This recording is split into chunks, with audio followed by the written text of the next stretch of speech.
Our cities are only as healthy as the air our children breathe, the water they drink, the earth they will inherit. Prior to the Clinton administration, there had been a debate that somehow or another we had to choose between a healthy environment and a healthy economy. And President Clinton was clear from the beginning that, in fact, we could both grow our economy, have a healthy economy, and we could have clean air and clean water. In America, approximately 5 million children suffer with the condition of asthma.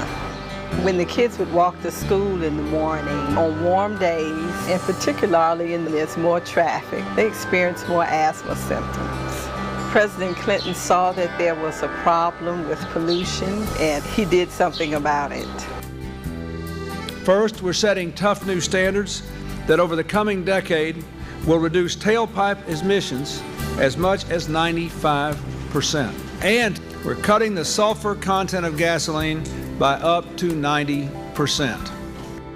The president had a very clear philosophy about environmental protection.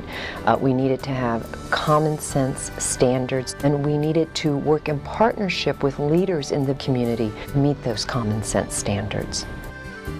Today, we help to ensure that every family in America will have safe, clean drinking water to drink every time they turn on a faucet or stop at a public water fountain. It was the first time ever in a federal pollution law that the drinking water standards had to be set to protect our most vulnerable, our children. The law also had the first ever right to know provision for drinking water, and essentially it required every drinking water facility in the country annually to tell its users what the drinking water system did to ensure that the water was clean when it was actually delivered to their home and to their tap.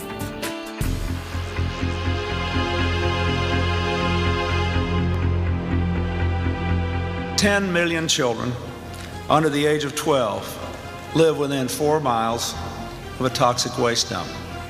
10 million. When the administration started the Superfund program, the large toxic waste cleanup program, was in essence a mess. And so by the end of the administration, we had cleaned up over 600 sites in 8 years. Not every site that's been carried on this master list of toxic waste sites is as dangerous as some of the sites. And so the president asked me, was there a way to separate out these smaller, less contaminated brownfield sites? The Brownfield Initiative encourages businesses and communities to turn old, polluted sites into homes for safe and sustainable businesses. This New Kensington site was a galvanized steel plant, which was closed down in the 70s, cleaned up by the EPA in the 80s, and then sat as an abandoned site with a fence around it for the next 8 years until we took it over. Part of the revitalization of Philadelphia is taking these former brownfield sites and making them active again.